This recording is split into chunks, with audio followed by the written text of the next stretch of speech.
like this. Check this out.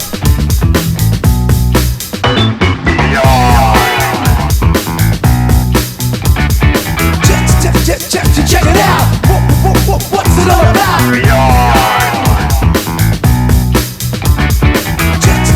Check it out. What's it all about?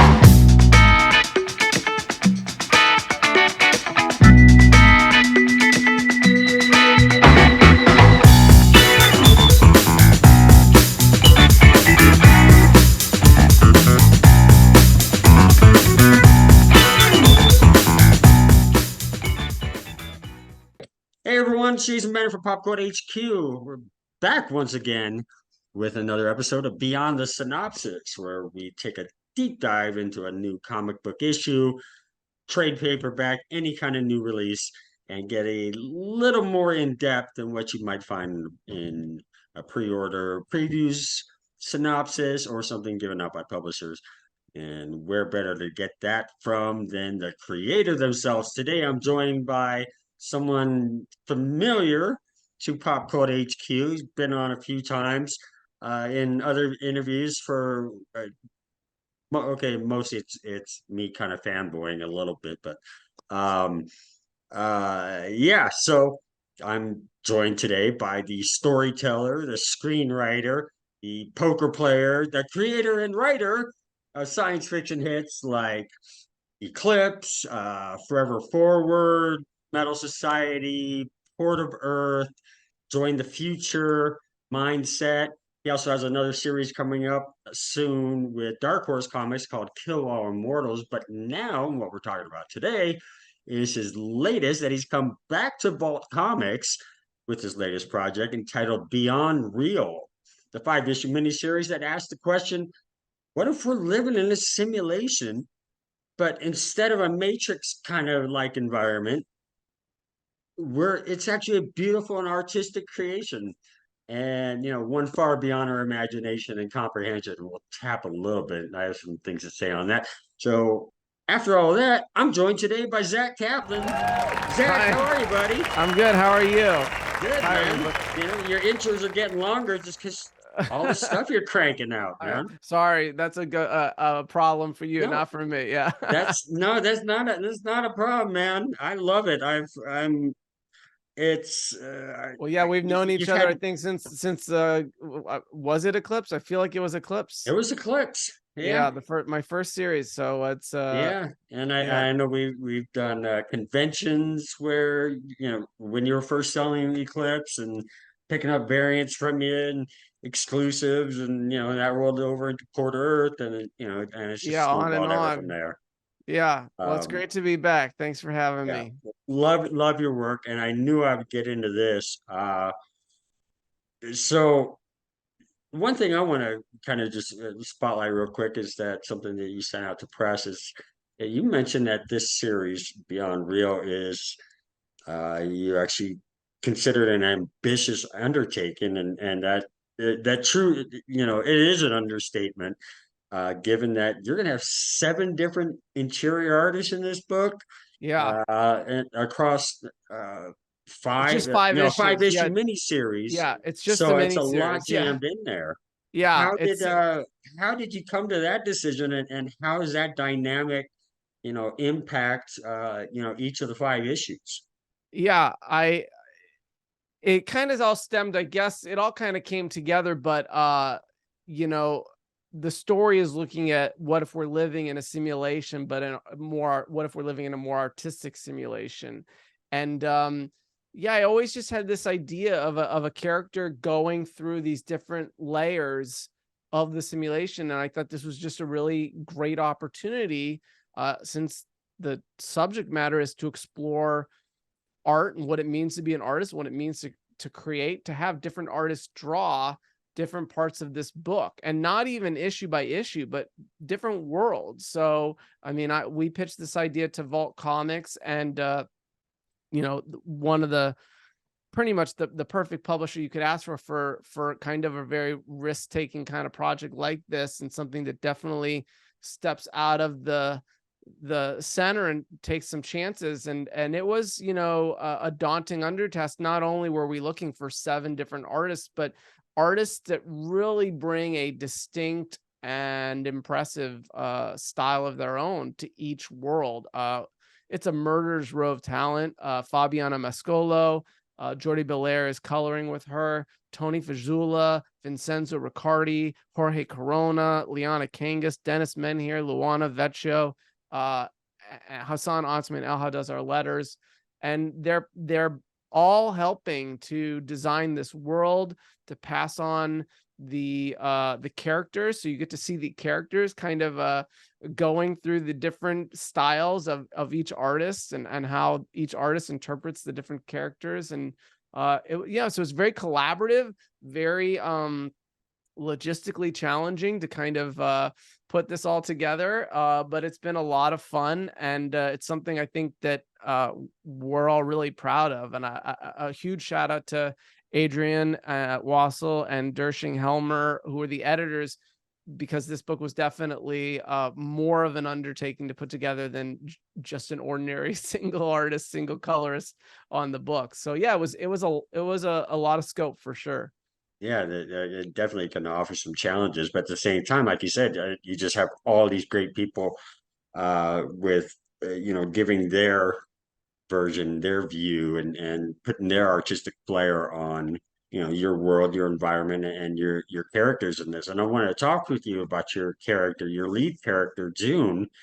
I did want to say that I've always appreciated.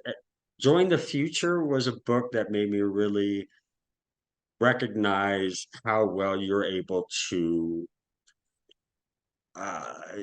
develop a character that's female.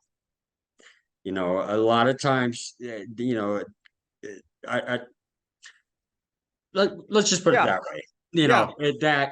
That was something I really appreciated and respected about that book, and it really came out that it meant a lot for you to not only tell the story, but to really develop this character, to show you who she was, and uh, and it was really impressive, and that's why I knew going into this was going to be good, and it didn't fail me. So yeah, your lead character June, she's already going through quite the ordeal, like almost instantaneously. Then you get towards like the last quarter of the book, and it just becomes like this mind blowing just trip. I mean, Yeah. this seems to be really like a trippy type of science fiction story that you're telling here. I think Um, the the first issue visuals definitely really come has that. Oh yeah. Yeah, I mean, we definitely are playing with the form and the comics medium a lot to try to amplify what the reader might be feeling, and to not just have 5 panels on a page, but to really use the form, or break the form, to convey the sensations that the character's feeling. So there's a lot of thought that we're putting into the form. The story is about this artist, June. She's kind of struggling and lost in her life. We meet her. She's kind of talking with her boyfriend about what if we're all living in a simulation. And she doesn't like the idea that her life is all planned out, that her pain and suffering is somehow predetermined. Then tragically, they're in a car accident. He is put in a coma, and she develops these strange phenomenons that start happening to her. And ultimately, she realizes that life is, in fact, a simulation, and she has the ability to travel through the many layers. She sets out on a sort of Wizard of Oz kind of quest to find the creator of the simulation, and rescue her lover from his coma. But it's also a journey of self-discovery. It's a love letter to artists, and very much about what we go through as artists. And yeah, she's a very complex character, I think, very headstrong, very heartfelt, and I think you definitely get a lot of that in the first issue. And I enjoy writing characters like that. I enjoy writing strong young women. I think actually I've written several: Metal Society, Join the Future, Lost City Explorers. I enjoy writing heroines who are trying to find their way in the world, and have something to say. And It's a lot of, I take a lot of joy in that type of character, and June is definitely that type. And yeah, she was a lot of fun to bring to life. Yeah, you instantly you're behind her, you're rooting for her. I mean, you're following her, and you just see how strong of an individual she is. But yeah, like towards the end there, it gets really trippy. I mean, visually, this book, I mean, you have moments where it's, some pretty serious, intense action, and then all of a sudden it almost looks like 3D glasses imagery without the glasses, where you kind of have the reds and the blues, Yeah. and then it bounces off, and then it's something else. I also appreciated I really like kind of the off-screen dialogue that happened for a little bit there, where even the dialogue bubbles were kind of off. Yeah. And you guys are having fun with the layout. Full page spread, double page spread, multiple panel. I mean, it's all over the place, but it's just so exciting and it just steamrolls until the end. I Uh, had some great collaborators. Fabiana Mascolo is a rock star of an artist to be able to play with form in this way, and then to capture really tender moments for June. It's just really some inspiring work. Jordi Belair is an Eisner winner and one of the best colorists in the industry, and her work in this, she just brings so much life and texture to Fabiana's pages. And so yeah, it's a real dream to collaborate with this level of artists, and to throw a gauntlet down of all these different types of pages and spreads and things to try, and then to see them, just have so much talent and bring it so far. So yeah, we're really proud of the first issue. And it's interesting. I mean, it is a really heartfelt issue. Uh, I really am hoping that people pick it up and not only are excited by the visual aesthetics that we're playing with in the form, but I think, there's a lot of heart in this first issue. And I it, really, yeah, there are definitely emotional components yeah, that I felt through, that it was like, oh wow, it's getting kind of serious. And it was like, oh yeah, wow, this is so you're kind of going on this train a little bit, but it's yeah, a good good kind of train. ride that you're on. And Thank you.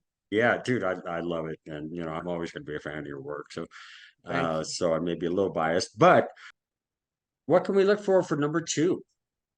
Yeah. I mean, Issue two, like I said before when we were off camera, that I I plan on taking a look at it, giving it a read, but I didn't want to before this. But especially with just how exciting and how big issue one was and is going to be for readers. I know you've already gotten two and three in the bag. we do. Yeah, issue Uh, two is drawn by Tony Fajula. This is an amazing artist who did a TKO book called Forgotten Blade. I believe that was last year.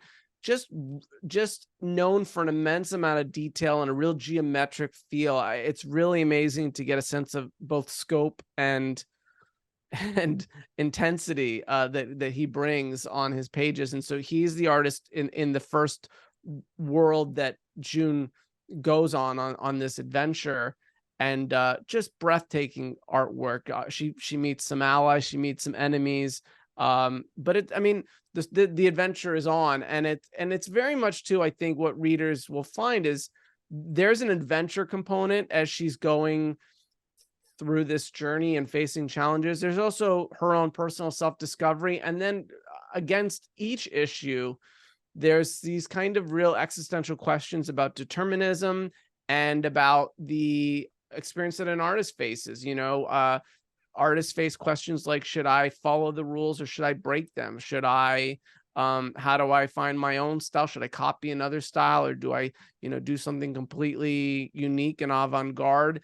And so June actually ends up kind of facing these sorts of questions and challenges in the adventure as she's going towards going through the simulation. And then we ultimately we're wondering what is at the end of this journey, what is down this rabbit hole. And so it just gets crazier and crazier, and every issue is absolutely beautiful. Vincenzo Riccardi draws issue 3, another gorgeous issue.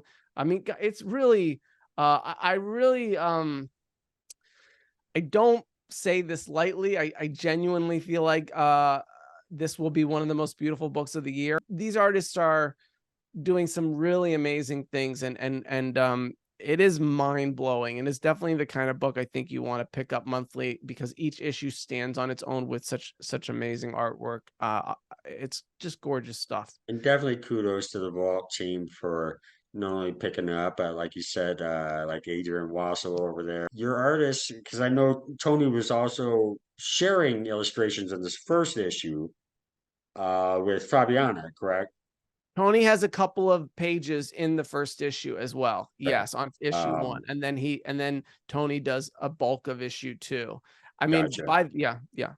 Yeah, so there's a little bit of an overlap, but get you an I mean, the idea. overlap gets crazy by issue 4 and 5. I mean, predominantly the issues 1 through 3 have Fabiana and TahoeJBennett do most of issue 1. Tony has a little bit. Tony does most of issue 2. Vincenzo does most of issue 3. Issues 4 and 5 is Jorge Corona, Liana Kangas, Luana Vecchio, Dennis Menhier, all kind of you got to amp things up when you get to get towards the climax of something. Fabiana has some pages at the very end, so it's like it all kind of comes together. It's really a very amazing symphony of of And talent going back and forth. is Hassan staying with you through the whole series? Yes, and he's Okay. lettering. Hassan Otsmane, one of the best letterers in comics right now. So worthy of Eisner nominations and wins. He is designed a lettering style that fits for the whole series, but changes form every time the style changes. So he's essentially lettering different styles for every artist's world. It's just, come on, crazy. Yeah. That's a true gift, man. It's Yeah. people are gonna love this thing from top to bottom. It's exciting. It's like you said, there's emotion in it. Uh, it's June and her journey. Like you had mentioned earlier in the interview that she doesn't believe that things are predetermined. It is that story of her belief in free will, and uh, this is really going to be a fun ride. And anyone who knows anything about Zach's books, this isn't going to be issue number one. It's really exciting, and the other four are going to fall flat. Thank I you. know we've only scratched the surface, and it's most certainly going to be a wild ride and just get even crazier. Well, Uh, simulation theories, you touched on that aspect again, and I'll just say that's one of the things I'm most excited to hear people as they digest this series, to hear their thoughts and their reactions on, because this idea that we're living in a simulation has kind of caught fire in the science community, and there's a lot of more scientists who kind of said there's some possibility that we're living inside a simulation. There's some possibility when you study quantum physics. There's some sure. when you look at how far computers are coming. And so if we are, how do you square free will into that? How do you square the fact that everything in life follows a trajectory and a path and a form, but art is chaos and mess and heart and emotion? And is our humanity artistic, or is our humanity plant? I just think there's a really interesting duality there, and the book really kind of throws both theories out there.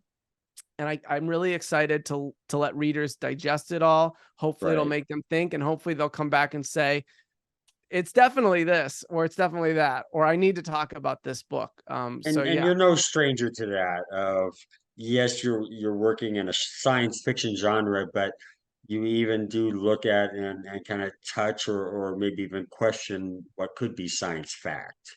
Yeah. Yeah.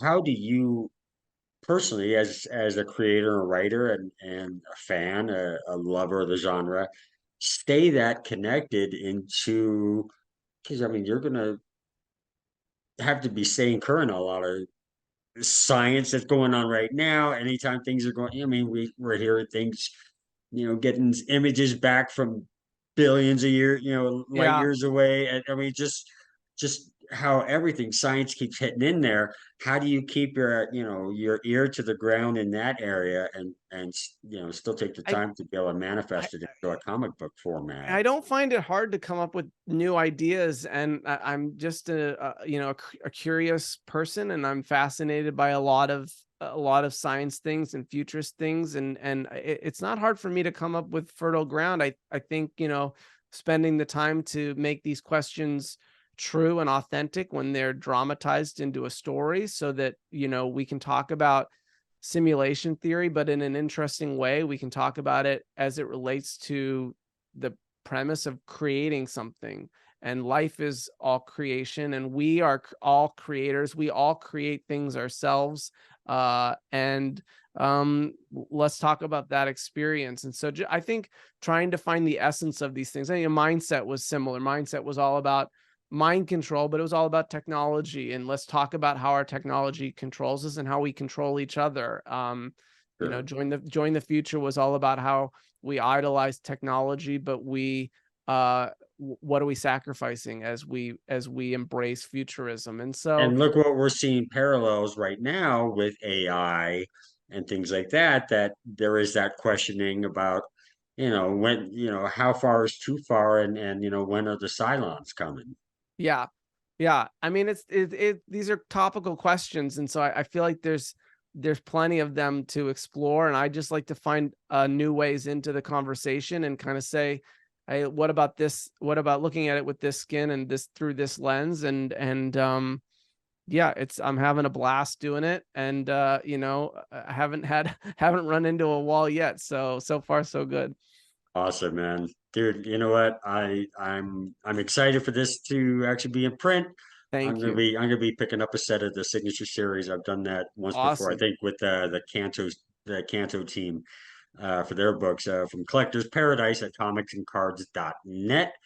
And I know that could be one of the stores. I know, since they have three stores, right? Winnetka, and Yeah. yeah, they Yeah. got a few. I will be doing a signing with Collector's Paradise, but we have not figured out the particulars about that. So I Sure. hold off on mentioning any Oh, dates or sure. times Oh, or sure. Well, I know locations. sometimes they even have somewhere you bounce around where, oh, at 10 a.m. you're at this store. And then Hey, you're over come here. see me at Yeah, 1. I'm down the that's right. road. That's right. That Um, happens. Anyways, Zach, thanks for taking the time to talk to me today. Shout out to Vault Comics. So Zach, thanks again for taking the time, and Thank you. Thank you so much. I'm sure we'll be seeing you at a convention real soon. Yeah, for sure. Thanks everyone for listening. Thank you.